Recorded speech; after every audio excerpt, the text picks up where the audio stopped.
he's very good. Yes. All right, so we're back. We're going to now take it to the AFC North team that Cincinnati won last year.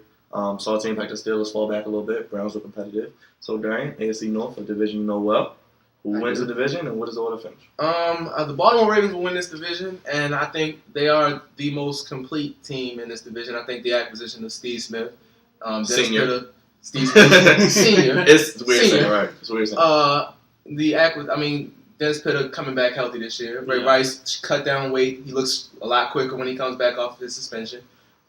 Bernard Pierce is a good one-cut runner for that zone scheme. He's going to be able to fill in well enough for the first 2 games. I do think that. Also, throughout the season, I think he'll spell Ray Rice very well because of that zone stretch scheme that Gary Kubiak runs. Mm-hmm. I think they'll win the division. I think second place is Cincinnati. Cincinnati may have the most talent out of any team in this division, but I don't think they have the mental fortitude to do it because I think Andy Dalton cringes in big games. Well, they trust him. His pockets filled with that contract. His first 3 That's years, them, not me. His first 3 years, numerically, his numbers look just like Peyton Manning's. Manning's I saw that graphic. But he just doesn't. He not cringes in big moments. I think over the course of his career against the Steelers and Ravens, he's probably like 2-6 or something like that. Yeah. It's terrible. Yeah. Like when it's time for the lights to shine, Andy Dalton shows every year, postseason or big regular season games.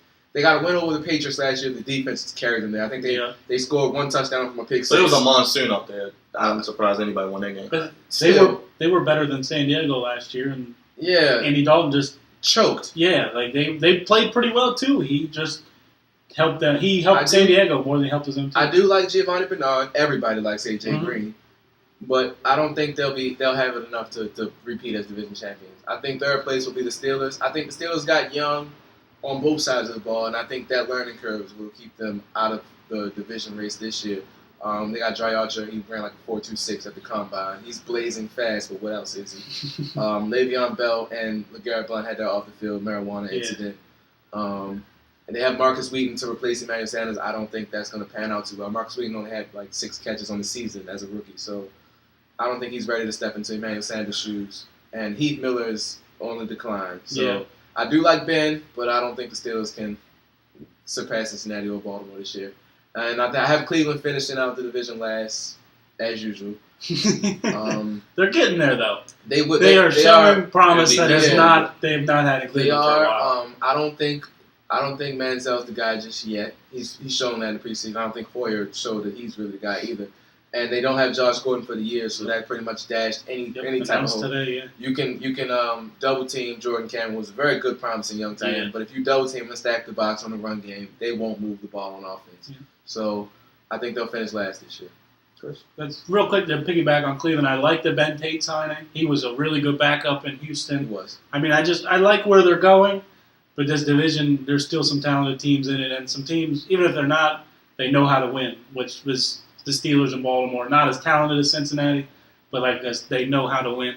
So same division finish. I like Baltimore, and the running game is going to be much better. Like you said, Ray Rice comes back. The running game is going to be much better, which is going to help Joe be much better. Joe got paid like it, but he's not a guy that can throw it 30 to 40 times and win you a game. Right. But he can win you a game late if you have a running game. He can run the play action, and he can beat you over the top. And they added a guy to help with that with Steve Smith. To fair Joe's credit, he's never really had the greatest receiving core. No, he hasn't. This is probably this is the best talent he's ever had. I mean, we know he's got great chemistry with Dennis Pitta. That's his roommate in training camps and all that stuff. Torrey Smith, I mean, they've got guys that are built for him now. So, and they're going to be able to throw underneath better. So I like Baltimore, like you said, to win this division. Second, Cincinnati, one of the most talented teams in football, really. But Andy Dalton, again, I don't believe in guys till they do it. Cincinnati hasn't won a playoff game. Marvin Lewis, has he won a playoff game? Never. No. And he's still the coach. Yeah. I mean, you have to think he did win a Super Bowl ring as a coordinator for the Ravens. Yeah, the Ravens. That's what got him a job. That's what got him a job. They get head coaching jobs. Guys like that. But yeah, then the Steelers, like you said, young talent. I don't know. They weren't very good last year, I don't think. They got better at the end of the season. They only missed the playoffs off of a field goal in San Diego. That was a little. Yeah, but they had a strong. Were they really that good last year? No, but they had a strong second half push. But I think they overachieved. And that Mike Tomlin's a good coach. Sadly, his job could be in jeopardy. It could be. I mean, and I don't think they're going to make the playoffs. Yes, 2 years they've been 8-8. Yeah, this will be probably the third. Starting to look like the Cowboys. See, the Cowboys. I don't put them in the same. I'm not saying they are, but they're starting to look like it with the 8 and all that. Yeah. In Cleveland, like we talked about, they're showing promise. Browns fans can be excited. Just not yet. And, Johnny Manziel, everybody gets excited about him, but we'll see. Real quick, sadly, Cleveland finishes last. Even with my guy Johnny. With your I guy. think they should just keep him under wraps for the whole year now without Josh Gordon.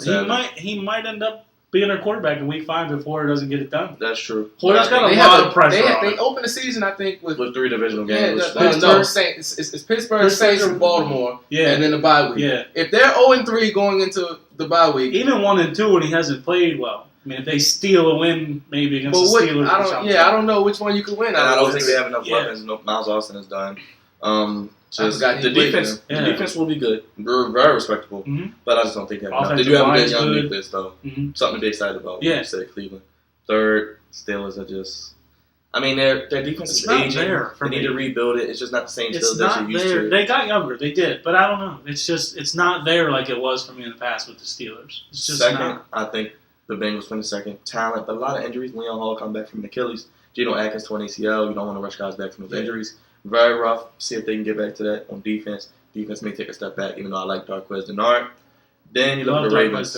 People aren't talking about this team enough, I think. You got the Patriots, you have the Broncos. But when you look about that next team to step up in the AFC, I think it's the Baltimore Ravens. I think they can win 10, 11 games possibly this year. Flacco takes a big step this year, bounces back, show people why he earned some of that money. Ray Rice has a good year. Defense will be a top 10 defense, I believe. And I think they'll get the job done. They'll be right there in the playoff hunt, especially when there's AFC North. Also, for the Ravens, look out for rookie C.J. Mosley. I think he'll have a great rookie. He could be defensive rookie of the year, possibly. 100-plus tackles and that front seven. He's very instinctive coming from Nick Saban's Alabama. Roll Tide. And again, when you think about the Ravens, like you said, like Joe Flacco needs to prove to people why he got paid. Look at his hand. And I'm not talking about his wedding ring. And they just won it 2 years ago. They know how to do it. They know how to win. This will be his best statistical year. I think this will be Joe Flacco's first year over 4,000 yards. He had 3,900 yards last year, which most people say was a very bad year. Right, that was a bad year. He had his career high. He won't go 20 interceptions. 22 was 22. He won't throw 22 picks. He now has a reliable threat to work over the middle. And the offensive line has been solidified. The offensive line, he'll have time to throw. They upgraded at center. They upgraded at right tackle. I think Rick Wagner's going to have the right tackle. Signing Eugene Monroe. They'll be able to run the ball. Yeah, like they got Kelechi Osemele back. He came off the back surgery. He's looked very good this offseason. They'll be back. I'm excited to see what happens with the team in the AFC North. Those are our decisions, and we'll be back.